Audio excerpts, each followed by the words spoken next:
Good morning everyone. आज का video योजनाओं से संबंधित है। यह तीसरा वीडियो है। इससे पहले 2 वीडियो हमने अपलोड कर दिया हूँ और आप जानते हैं कि योजना से जुड़े प्रत्येक एग्ज़ाम में, जो भी सरकारी एग्ज़ाम है, वहाँ पे 2 या 3 क्वेश्चन पूछे जाते हैं। तो इसीलिए बहुत ही इम्पोर्टेंट है और हमें योजना के बारे में जानना भी चाहिए, कौन सी स्कीम चल रही, जिसका लाभ भी उठाना चाहिए। तो चलिए हम लोग स्टार्ट करते हैं आज योजना। देखिए 22वां नंबर का योजना है प्रधानमंत्री किसान संपदा योजना। इस योजना की शुरुआत अगस्त 2017 में हुआ था और ये अभी 31 मार्च 2026 तक लागू रहेगा। इस योजना का उद्देश्य खाद्य आपूर्ति श्रृंखला प्रबंधन को सुनिश्चित करते हुए फूड इंडस्ट्री के लिए आधुनिक बुनियादी अवसंरचना का निर्माण करना, अर्थात देश में खाद्य प्रसंस्करण फूड प्रोसेसिंग को बढ़ावा देना। तो जानते हैं कि आपको भी पता है कि प्रोडक्शन, जहाँ से किसान फार्मर उत्पादन करते हैं और आपके टेबल तक भोजन, आपके थाली तक भोजन आने में बहुत सारे भोजन नष्ट हो जाते हैं, जिसके कारण क्या होता है कि खाद्य इन्फ्लेशन, फूड इन्फ्लेशन बढ़ जाता है। तो इस फूड इन्फ्लेशन को रोकने के लिए और बीच में जो गैप हो जाता है, महंगाई बढ़ जाती है, तो उसको कम करने के लिए सरकार ने प्रधानमंत्री किसान संपदा योजना लाया। तो ये कमी कैसे हो सकता है? अगर हमने किसी भी फूड को, मान लिया जाए पोटैटो तो जल्दी सड़ जाएगा, उसके लिए कोल्ड स्टोर बना दो। उसके बाद उसके लिए हम लोग क्या कर सकते हैं, फूड चिप्स वगैरह बना दो, उसका प्रोसेसिंग कर दो। तो हम किसी भी फूड को 2 तरह से संरक्षित कर सकते हैं। एक या उसको प्रोसेसिंग करके या फिर उसको प्रिजर्व करके, जैसे कोल्ड स्टोर में रख के। तो चलिए, तो इस सब को बढ़ावा देने के लिए ही प्रधानमंत्री किसान संपदा योजना लाया गया। तो हो गया फूड प्रोसेसिंग। खाद्य पदार्थ की बर्बादी को रोकना इसका उद्देश्य है कि जितने भी खाद्य पदार्थ बर्बाद हो जाते हैं, जैसे मान लीजिए कि अभी दूध प्रोडक्शन हो रही है, अगर दूध में अगर उसका वो नहीं किया जाता प्रोसेसिंग, तो आपको पता है कि 1 दिन से ज़्यादा टिकता नहीं। उसी प्रकार से सभी फूड्स को, सभी खाद्य पदार्थों को क्या करना, उसको बर्बादी को रोकना इसका मेन उद्देश्य है। और तो प्रधानमंत्री किसान संपदा योजना के विभिन्न स्कीम, इसमें से क्या क्या करेगी सरकार? देखिए, मेगा फूड पार्क, मतलब एक ऐसा पार्क होगा जहाँ पे सब्जी फूडों को ला कर वहाँ से प्रोसेसिंग किया जाएगा। कोल्ड चेन, अभी बताया कि जहाँ पे आलू को, ओनियन को, टमाटर को, ये सब सभी को क्या रखना, कोल्ड चेन में रखना। ठीक। फिर खाद्य प्रसंस्करण एवं परीक्षण क्षमताओं का सृजन एवं विस्तार, खाद्य प्रसंस्करण का, कृषि प्रसंस्करण क्लस्टर अवसंरचना का निर्माण करना, कृषि प्रसंस्करण क्लस्टर के लिए बुनियादी सुविधा, बैकवर्ड तथा फॉरवर्ड लिंकेज का सृजन करना। मतलब कि जिस प्रकार से बैकवर्ड फॉरवर्ड लिंकेज का सृजन का कहने का मतलब है कि उसकी बैकवर्ड मतलब कि कृषि क्षेत्र में उसके अवसंरचना का विकास करना, और फॉरवर्ड मतलब कि उसको कैसे एक्सपोर्ट करना हो, जिससे कि कोई भी चीज़ को हमने उसको प्रोडक्शन किया तो उसका भी तो बिकना चाहिए, उस जाना चाहिए, सप्लाई होना चाहिए, तो सप्लाई का भी देखना। तो इसे बैकवर्ड और फॉरवर्ड लिंकेज को जोड़ना। ठीक ना। मानव संसाधन और संस्थान, मानव संसाधन मतलब कि स्किल डेवलपमेंट करना मानव में, उसके संस्थान जो कि शोध हो। तो इस तरह का इसमें क्या है, ये योजना बहुत इंपॉर्टेंट है, प्रधानमंत्री किसान संपदा योजना। ठीक। नेक्स्ट क्वेश्चन, प्रधानमंत्री जन आरोग्य योजना, आयुष्मान भारत। आपको बता दूं, अगर मुझे बोला जाए कि अगर भारत सरकार की कौन सी एक योजना अगर मुझे सेलेक्ट करने बोले कि जिससे आपको बहुत अच्छा लगा, तो मैं आपको बता दूं प्रधानमंत्री जन आरोग्य योजना, आयुष्मान भारत योजना। आपको पता होना चाहिए कि अगर किसी व्यक्ति के स्वास्थ्य की सुरक्षा मिल जाए ना, तो उसकी सामाजिक और आर्थिक स्थिति में सुधार आएगा। कई ऐसे व्यक्ति हैं जिसके बीमारी के कारण, स्वास्थ्य खराब होने के कारण वो गरीबी की स्थिति में पहुंच जाते हैं। तो इसीलिए मुझे तो सबसे अच्छा, अगर आज तक का जितनी भी योजनाएं बनी है उसमें से अगर बोला जाए तो आयुष्मान भारत योजना को मैं मानता हूँ। चलिए, इस देखिए शुरुआत कब हुआ था, 23 सितंबर 2018 को झारखंड के रांची से। दुनिया का सबसे बड़ा सरकारी वित्त पोषित स्वास्थ्य सेवा कार्यक्रम है, मतलब सबसे बड़ा दुनिया का। इसका उद्देश्य क्या है, तो द्वितीय तृतीय अस्पतालों में भर्ती के लिए प्रति वर्ष प्रति परिवार को 5 लाख रुपया, कितना, 5 लाख रुपया तक का स्वास्थ्य बीमा कवरेज प्रदान करता। मतलब एक परिवार के जितने भी सदस्य हो, 5 सदस्य मान के चलते, तो 5 लाख रुपए प्रति वर्ष का बीमा ये कवर करता। ठीक। वर्तमान में देश भर में 12.34 करोड़ परिवारों को के 55 करोड़ व्यक्तियों को कवर किया गया। तो ये हो सकता है पूछ दे, ये नया लेटेस्ट डेटा इकोनॉमिक सर्वे का, तो 12.34 करोड़ परिवारों के 55 करोड़ व्यक्तियों को, तो आप डायरेक्ट याद कर सकते हैं कि 55 करोड़ लोगों को क्या किया जा रहा है, इसमें कवर किया गया, ठीक ना। कौन सा? प्रधानमंत्री जन आरोग्य योजना। देखिए लाभार्थी कौन होंगे? बीपीएल परिवारों तथा असंगठित क्षेत्रों के श्रमिकों के लिए एक स्वास्थ्य बीमा योजना है। लाभार्थियों की पहचान भारतीय जनगणना 2011 के आधार पर किए जाएगी, मतलब 2011 के आधार पे किया जा रहा है जनगणना पे। बीपीएल परिवार मतलब जनरली देखा जाता है जितने लोग का राशन कार्ड है मैक्सिमम लोग का, तो सभी को इसमें जोड़ा गया। 70 वर्ष और उससे अधिक आयु वाले वरिष्ठ नागरिकों को भी आयुष्मान भारत कार्ड से जोड़ा गया। आप याद रखिएगा, अभी इस बार हुआ है सितंबर मंथ में, इस 23 सितंबर को स्टार्ट हुआ, तो उसी दिन कहा गया कि अब से 70 वर्ष से ऊपर वाले लोग को लिए भी, जितने भी वृद्धा हैं उनको भी आयुष्मान भारत योजना के तहत जोड़ा गया। जानते हैं कि 70 के बाद लोगों का हेल्थ खराब होता है तो उस पर ज़्यादा खर्चा आएगा बीमा कवरेज में, इसीलिए उससे पहले नहीं था, लेकिन अब 70 से भी ऊपर वाले लोग को रखा गया, तो ये बहुत ही इंपॉर्टेंट है, ठीक। इसी साल इसे बढ़ाया गया। प्राथमिक स्वास्थ्य देखभाल प्रदान करने के लिए 1.5 लाख स्वास्थ्य और कल्याण केंद्र का लक्ष्य रखा गया। मतलब स्वास्थ्य केंद्र भी तो खोलना है ना हर जगह जगह, क्या किसी का हेल्थ चेकअप जो हम लोग बोलते हैं उसके लिए क्या 1.5 लाख केंद्र खोलने की बात की गई है, ठीक। लाभार्थी परिवार वित्तीय कठिनाइयों का सामना किए बिना अपनी आवश्यकता अनुसार गुणवत्तापूर्ण स्वास्थ्य सेवाओं का उपयोग कर सकेगा। आपको पता है कि बहुत सारे लोग गरीब हैं जो कि स्वास्थ्य खर्च को वहन नहीं कर सकते, उनके पास क्षमता नहीं है, तो जिसके कारण मेनली तो आपको पता है कि वृद्धा लोग का हेल्थ का मतलब जल्दी मरने का पीछे का कारण यही है कि उन लोग का हेल्थ थोड़ा सा डाउन हो जाता है और उसको देखने के लिए दिखलाने के लिए कोई होते नहीं है, पैसा भी अभाव होता है जिसके कारण उन लोग जल्दी मर जाते हैं, तो उसको भी इससे भी एक बेनिफिट मिलेगा। लाभार्थी परिवार को वित्तीय कठिनाई से उसको आराम मिलेगा कि उसको कठिनाइयाँ नहीं होगी, तो आदमी का लाइफ क्या हो सकता है ना, सामाजिक न्याय उसे मिल पाएगा। चलिए बीमारी, अब जानते हैं बीमारी कौन कौन सी बीमारी, कैंसर हो या हृदय रोग जैसी गंभीर बीमारी सहित 1300 बीमारियों को शामिल किया गया इसमें। अब देखिए कितना बीमारियों को रखा गया, 1300, ठीक ना, 1300 बीमारियों को, आप ये याद रखिएगा, ठीक। निजी अस्पतालों में भी योजना का हिस्सा कि इसमें नहीं है जरूरी कि सरकारी अस्पताल, निजी अस्पताल में भी इस योजना का लागू। आप देखे होंगे अपने क्षेत्र में कई ऐसे निजी अस्पताल हैं जहाँ पे ये आयुष्मान कार्ड के तहत आप ऑपरेशन वगैरह इलाज वगैरह करवा सकते हैं, ठीक। आइए प्रधानमंत्री किसान सम्मान निधि होगा, तो सम्मान निधि लिख दिया गया,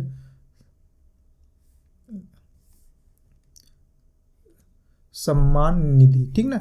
पीएम किसान शुरुआत कब हुआ था, 24 फरवरी 2019 को। हालांकि अनाउंसमेंट तो 2018 में कर दिया गया था, लेकिन पहली किस्त दिया गया था 24 फरवरी 2019 को। कहाँ से? उत्तर प्रदेश के गोरखपुर से, ठीक ना।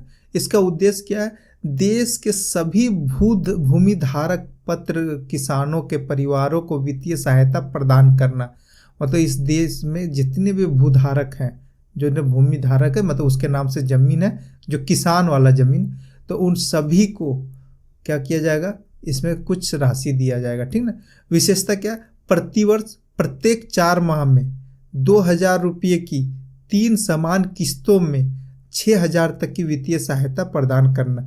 या वित्तीय सहायता डीबीटी डायरेक्ट बेनिफिट ट्रांसफर के माध्यम से किसानों के खातों में धन भेजा जाता है। अब जानते हैं इसको लाने के पीछे का रीजन यह है, क्या जानते हैं कि ये जो वित्तीय समावेशन लाना, कि कहीं वित्तीय धन का संकेंद्रण ना हो जाए। जैसे डीपीएसपी में नीति निर्देशक तत्व में कहा गया कि धनों का 39 का ख और ग में यही बात कहा गया कि संसाधनों का धन का संकेंद्रण ना हो तो उसका वितरण हो, इसलिए सामाजिक न्याय के लिए ये योजना को लाया गया।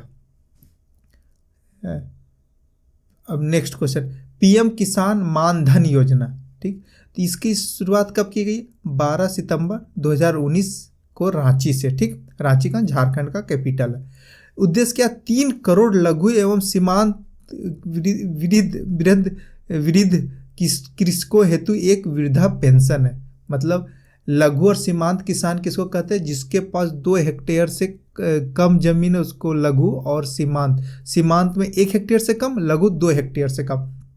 तो अर्थात आप मान लीजिए कि जिसके पास 2 हेक्टेयर से कम जमीन वाले को वृद्धा है, जिसकी 60 साल से ऊपर आयु हो गई है, मतलब जो जिसके पास है उसके लिए एक वृद्धा पेंशन योजना का व्यवस्था किया गया। जानते हैं किसानों का 60 वर्षों के बाद फिर वो उसकी कार्य क्षमता कम हो जाती है तो किसी के ऊपर निर्भर होना पड़ता है, तो उसकी निर्भरता को आत्मनिर्भर में परिवर्तन करने के लिए सरकार ने पीएम किसान मानधन योजना लाई है। इसमें क्या है कि आप अगर जो भी किसान हो 18 से लेकर 40 वर्ष की आयु के किसान प्रति माह 55 से 200 रुपये के बीच योगदान करना होता है, मतलब कि आप जिस एज में उसी के अकॉर्डिंग करना होगा।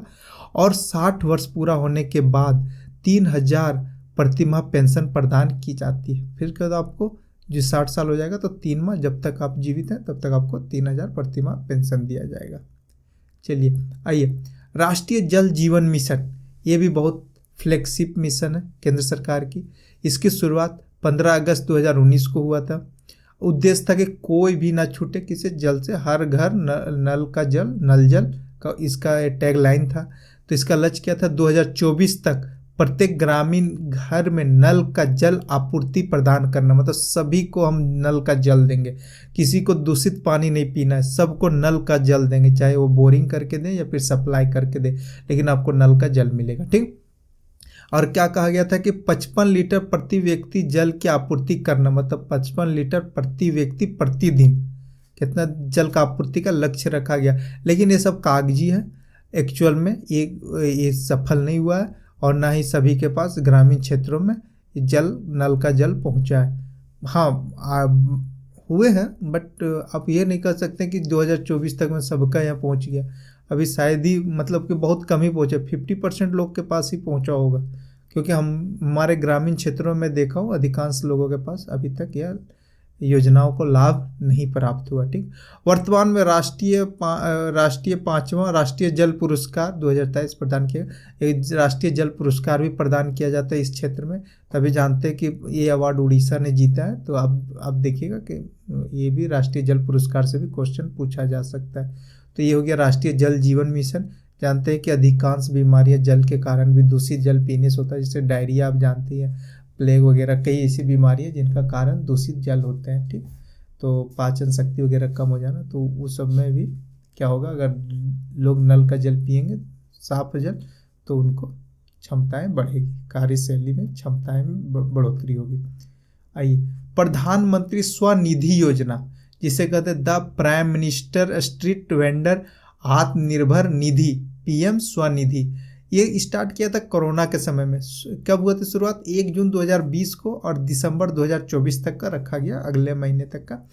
मंत्रालय कौन थे, आवास और शहरी मामलों के मंत्रालय देखते हैं। उद्देश्य क्या है, स्ट्रीट वेंडर को किफायती दर पर ऋण देना, मतलब कि उन लोगों को क्या करना, स्ट्रीट वेंडर मतलब रेवड़ी वगैरह, ठेला वगैरह जितने लोग लगाते हैं, उन लोगों के लिए क्या करना कि उन लोग को लिए भी तो लोन का व्यवस्था किया जाए, क्योंकि कोरोना के कारण सभी का, जितने भी लोग चला रहे थे अपने बिजनेस छोटे मोटे स्ट्रीट वेंडर में, उन लोग का सब ठप हो गया था। तो उसी को फिर से पुनर्जीवित करने के लिए ये योजना लाया गया। लाभार्थी शहरी क्षेत्र और आसपास के अर्ध शहरी क्षेत्र और ग्रामीण क्षेत्र के स्ट्रीट वेंडर्स के लिए ये योजना लागू है। इसकी विशेषता की अगर बात करें तो इस योजना के तहत बिना कुछ गारंटी रखे, मतलब कोई भी गिरवी नहीं देना, 1 वर्ष की अवधि के लिए आपको 10,000 तक की कार्यशैली पूंजी के रूप में ऋण दिया जाएगा। इस ऋण का समय पर पुनः भुगतान पड़ने पर तो दूसरी किस्त के रूप में आपको 20,000 रुपये तक का दिया जाएगा।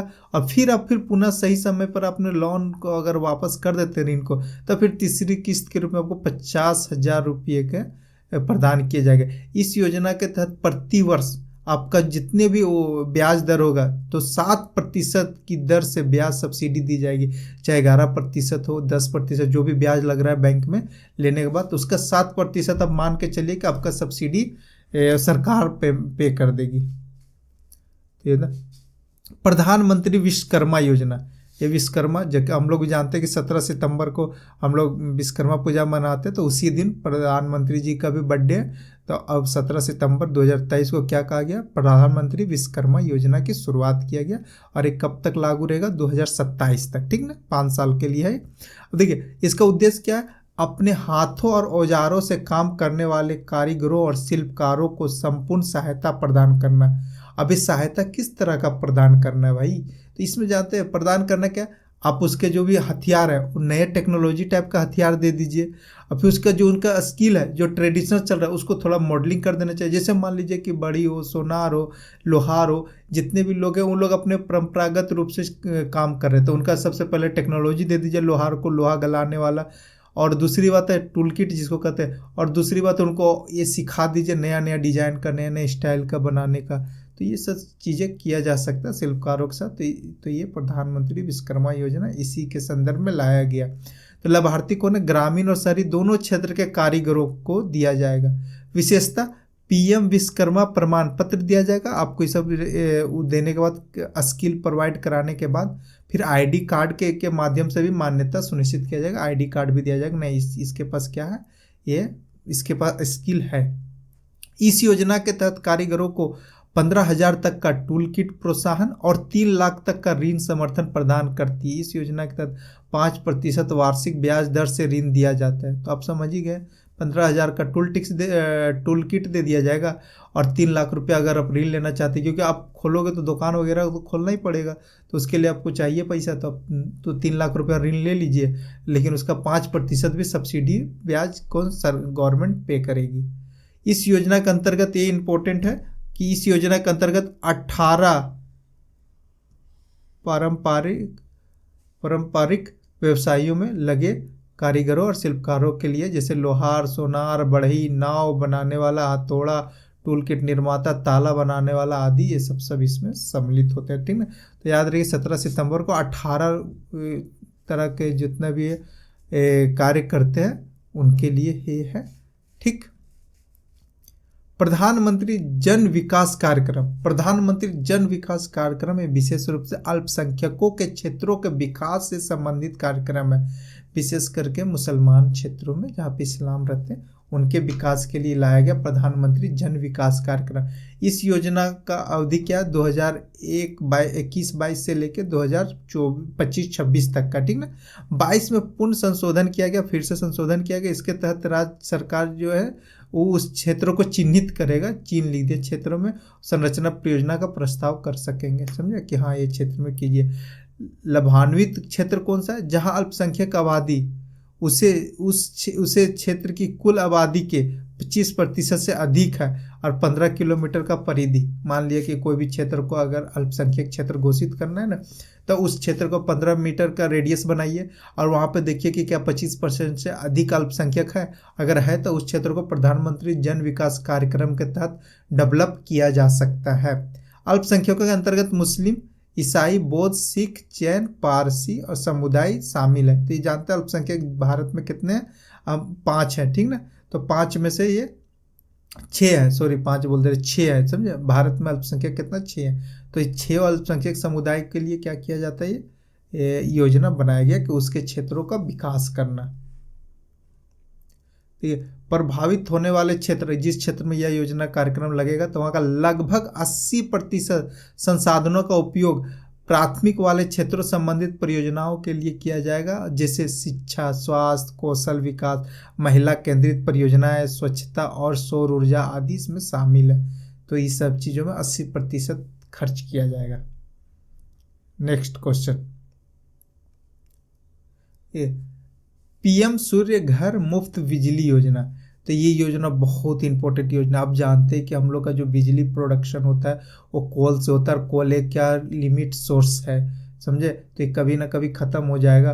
और दूसरी बात है कि जो भी हम लोग पेट्रोलियम या तेल करते हैं उसको हम लोग क्या करते हैं, इंपोर्ट करते हैं। इंपोर्ट करने का हम लोग का बहुत ज़्यादा ये ना ही सिर्फ धन जाता है बल्कि हमारी संप्रभुता को भी प्रभावित करता है। देश के निर्णय नीति निर्माण करने में भी उन लोगों के प्रेशर बना हुआ रहता है। तो ये सबको देखते हुए सरकार एनर्जी के क्षेत्र में आत्मनिर्भर बनने के लिए पीएम सूर्य घर मुफ्त बिजली योजना की शुरुआत की है ना। तो कब शुरुआत की, 15 फरवरी 2024 से, और ये लागू रहेगा 2026-27 तक। ठीक, मुख्य उद्देश्य घरों में आवासीय रूफटॉप सोलर सिस्टम पैनल लगाकर भारत के घरों को मुफ्त बिजली उपलब्ध कराने के लिए शुरू की गई। तो जितने भी है घर, आवासीय घर, हम लोग के जो घर हैं उन सभी घरों पे क्या किया जाएगा, ऊपर टॉप पे लगवाओ, ये क्या करो, रूफ टॉप पे सोलर पैनल लगा दो, उससे जो बिजली होगा और उसको ग्रिड से, मेन ग्रिड से जोड़ सकते हैं। ठीक ना, सरकार का एक ग्रिड रहेगा, वहाँ पे जोड़िए। जैसे मीटर लगा हुआ रहता है, हम लोग पास जितना भी हम लोग बिजली लेते हैं तो हम लोग पास मीटर लगा होता है, उतना हम लोग को पे करना पड़ता है। अब वही मीटर एक रहेगा कि जो कि सरकार के ग्रिड में जुड़ेगा, वहाँ से सोलर पैनल से, और जितना भी आप प्रोडक्शन कीजिएगा उसका सरकार आपको पेमेंट करेगी, ठीक ना। तो वही काम कर रहा है आप लगाने के लिए। और ये जो, तो इसका क्या लक्ष्य है इस योजना का? इस योजना का लक्ष्य है कि 300 गीगावाट सोलर क्षमता उत्पादन करना। वाह, 300 गीगावाट का टारगेट रखे हैं, इतना हम उत्पादन कर देंगे 3 साल में। इस योजना के तहत घरों पर सोलर पैनल लगाने पर सब्सिडी दी जाती है। मतलब अब इस योजना को सरकार चाह रही कि हम सब्सिडी दें, आप लगाइए अपने घर के छत के ऊपर, हम आपको सब्सिडी देंगे। तो कितना देंगे? तो इसके अंतर्गत 2 किलोवाट क्षमता तक की प्रणाली के लिए सौर इकाई लागत का 60% और 2 से 3 किलोवाट क्षमता के बीच की प्रणाली के लिए अतिरिक्त प्रणाली लागत का 40% दी जाएगी, ठीक। तो इसका कहने का आशय कि अगर 2 किलोवाट लगाते हैं तो आपको 60% सरकार पे करेगी, और 2 से 3 किलोवाट तक लगाते तो 60% तो होगी, अब जितना और बचा उसका 40% और आपको सब्सिडी दी जाएगी। तो इस तरह से आप अगर इस सोलर पैनल लगाते हैं या फिर कहीं पे, तो आपको ये सब्सिडी दी जाए। इस योजना से 1 करोड़ परिवारों को लाभ मिलने की उम्मीद है। मतलब कि इस योजना के तहत सरकार चाह रही है कि हम 1 करोड़ घरों में क्या करूँ कि ये पैनल लगवाऊँ।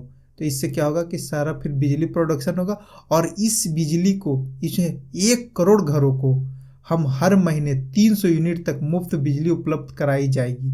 मतलब अगर इतना उत्पादन कर दो कि 1 करोड़ परिवार को 300 यूनिट मुफ्त बिजली मिले, समझे। तो ये योजना, इतनी बड़ी सोच सरकार ने, केंद्र सरकार ने रखे हैं, तो ये बहुत ही इंपॉर्टेंट योजना। अगर ये सफल हुआ तो कहीं ना कहीं देश के विकास में, ग्रोथ में, इनके जीडीपी में बहुत बड़ी भूमिका निभाएगा। क्योंकि अब जानते हैं कि जिस देश के पास एनर्जी है वही ताकतवर है आज के डेट में, तो इसीलिए एनर्जी होना बहुत ही इंपॉर्टेंट है। स्वामित्व योजना, ठीक। स्वामित्व योजना की अवधि 2020 से स्टार्ट किया गया था, 2021 से, और 24-25 तक ये लागू रहेगा, ठीक है। फिर आगे डेट बढ़ा दिया जाता है। उद्देश्य ग्रामीण क्षेत्र के भूमि का सटीक रिकॉर्ड तैयार करना एवं संपत्ति से जुड़े विवाद को कम करना। आप जानते हैं कि भूमि विवाद बहुत ज़्यादा है। अगर ग्रामीण क्षेत्रों में अगर सबसे अधिक विवाद का कारण है तो भूमि विवाद। आप अधिकांशतः देखे होंगे कि भूमि विवाद लेके भाई भाई में मारपीट हो जाना, या फिर किसी और से लड़ाई होना, तो भूमि को लेके कि ये भूमि हमारा है, ये उसे नहीं देंगे। तो इस सब के कारणों से बहुत सारे विवाद होते रहते हैं ग्रामीण क्षेत्र में।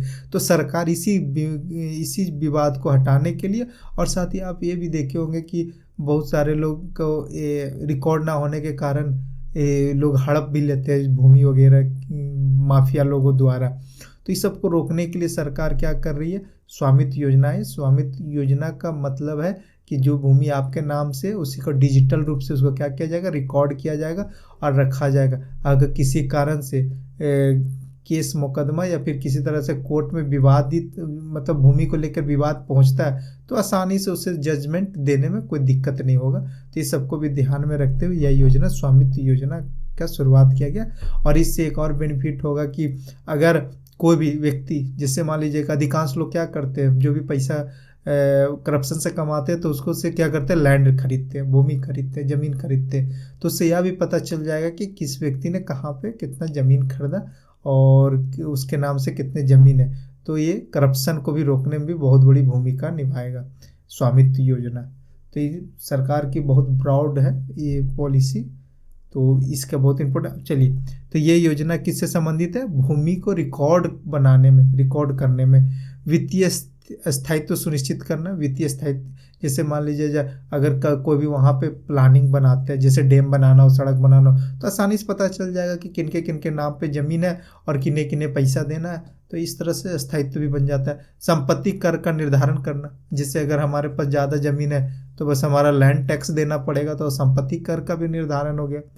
सर्वेक्षण के लिए अवसंरचना और भौगोलिक सूचना प्रणाली GIS मानचित्र का निर्माण करना, जिसका उपयोग किसी भी विभाग द्वारा किया जा सकता है, और जिस मानचित्र का उपयोग करके बेहतर गुणवत्ता वाले ग्रामीण पंचायत विकास योजना तैयार करने में सहायता करना। इसका लक्ष्य क्या है? करीब जानते हैं कि 6.62 लाख गांव को कवर करना, मतलब सभी गाँव को कवर करना। इससे बहुत बेनिफिट है, आपको अभी लगेगा, लेकिन इससे इतना बेनिफिट है ना, कोई भी योजनाओं को लागू करने के लिए ग्रामीण क्षेत्रों में बहुत आसानी से हो सकता है लागू, क्योंकि हमें पूरे तरह से पता चल जाए कितना लैंड है, कितना पॉपुलेशन है, क्या है, और फिर इससे भी पता चल जाए कितना हमें एक्वायर करना है, किस क्षेत्र का कितना पठारी है, कौन सा है, तो जीआई टैग के माध्यम से भी। तो ये सब योजनाएं, इसीलिए योजना का क्या काम, बहुत अच्छी योजना है स्वामित्व योजना। मैं तो चाहता हूँ कि इस पूरे इंडिया का जितनी भी भूमि है सबका रिकॉर्ड हो जाए, क्योंकि इससे लोगों का विवाद कम हो जाएंगे। कई ऐसे लोग हैं कि ज़मीन खरीदते हैं तो पता चलता है कि नहीं ये तो किसी दूसरे का ज़मीन है, बहुत लोगों का पैसा फंस जाता है, तो इस समय बहुत हेल्पफुल करेगा। देखिए, प्रधानमंत्री मेगा एकीकृत वस्त्र क्षेत्र और परिधान पीएम मित्र योजना। तो पीएम मित्र योजना किससे संबंधित है, तो ये हमारा वस्त्र उद्योग से, वस्त्र क्षेत्र से।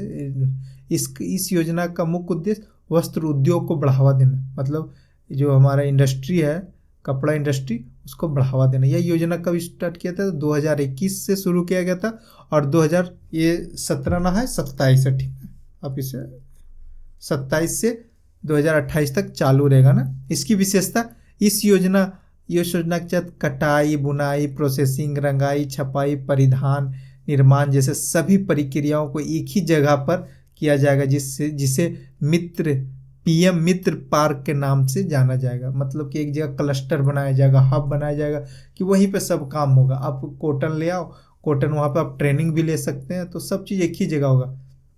वहीं पे कटाई, रंगाई, बुनाई, आप खाली बस रॉ मटेरियल वहाँ पे पहुँच जाना चाहिए, सॉरी। तो ये इस तरह से पार्क किया जाएगा, ठीक। इस योजना के तहत 7 मित्र पार्क बनाए जा रहे हैं, मतलब 7 पार्क बनाया जाएगा, मित्र पार्क, इसके इंडस्ट्री के लिए, कौन सा, कॉटन इंडस्ट्री, वस्त्र उद्योग के लिए, ठीक। इससे लॉजिस्टिक लागत में कमी आएगी। अब सिंपल सी बात है, इससे भी कपड़ा उद्योग को न्यूट्रल इंडस्ट्री में रखा जाता है कि ज़्यादा नहीं, कहीं पे भी लगाया जा सकता है, चाहे वो, हाँ, इसीलिए लॉजिस्टिक में कमी आएगी, क्योंकि सब चीज़ एक ही जगह पे प्रोसेसिंग हो रहा है, तो उसमें ज़्यादा खर्च नहीं होता है। हो गया। भारत को वैश्विक कपड़ा बाजार में मजबूती मिलेगा। अब लागत कम होगा तो हमारा माल, तो उसका रेट कम हो जाएगा, कम हो जाए तो हम कंपटीशन में आसानी से शामिल हो सकते हैं। एफडीआई को आकर्षित किया जाएगा, जब हम लोग निवेश करने के लिए, अगर आपको स्कोप मिलता है कि और निवेश करने का, तो ऑटोमेटिक लोग निवेश करेंगे। फिर आत्मनिर्भर भारत बनने का सपना साकार होगा, बिल्कुल होगा, आत्मनिर्भर भारत बनेगा, क्योंकि हम लोग कॉटन में और ये रोजगार और प्रोडक्शन करने में, इस सब में, तो फिर आत्मनिर्भर बनेंगे, रोजगार के अवसर पैदा होंगे और आधुनिक तकनीकी का प्रयोग किया जाएगा। तो इस तरह से यह योजना पीएम मित्रा योजना का शुरुआत किया गया। तो आपको ये बताना है कि कमेंट्स में कि 7 जो पीएम मेगा जो हमारा जो मित्रा योजना है वो कौन कौन से स्टेट में है, तो आप ये कमेंट्स करके ज़रूर बताइएगा। इस तरह से हमारा आज योजना का, फिर इन पार्कों को बनाने के लिए पीपी मॉडल का इस्तेमाल किया जाएगा। तो पीपी मॉडल जानते हैं, पब्लिक प्राइवेट पार्टनरशिप, मतलब कि वो सरकार भी कुछ पैसा, प्राइवेट तरफ से कंपनियां भी, इंडस्ट्री भी कुछ पैसा मिला के काम को किया जाता है, ठीक है। पीएम मित्र पार्क यहाँ पे मैं कर दिया हूँ, कहाँ, तमिलनाडु, गुजरात, कर्नाटक, मध्य प्रदेश, उत्तर प्रदेश और महाराष्ट्र में स्थापित किए जाएंगे। 5F vision from to fibre to fabric to factory, factory to fashion, fashion to foreign, मतलब हम लोग एक्सपोर्ट करने का भी इसमें प्लानिंग कर रखे हैं। तो इसमें 5F का विजन रखा गया, ठीक ना। तो ये हुआ हमारा पीएम मित्र योजना। अब हमारे इस तरह से ये योजनाएं समाप्त हो गई। अब कुछ योजनाएं, 2-4 योजनाएं बची हुई, उससे मैं शॉर्ट वीडियो में डाल दूंगा। और ये पूरे जो भी केंद्र सरकार की योजनाएं थी ये कंप्लीट हो गई। अब आपको ये योजनाएं से आप निश्चित रूप से देखिएगा, आपको 1 या 2 क्वेश्चन आपको योजना से मिल जाएंगे। और अगर आपको ये अच्छा लगा हो वीडियो और हेल्पफुल हो तो प्लीज़ सब्सक्राइब और लाइक ज़रूर कर दीजिएगा, क्योंकि मेहनत करके मैं बनाता हूँ। और चलिए, देखने के लिए आप, थैंक यू, धन्यवाद, जय हिंद।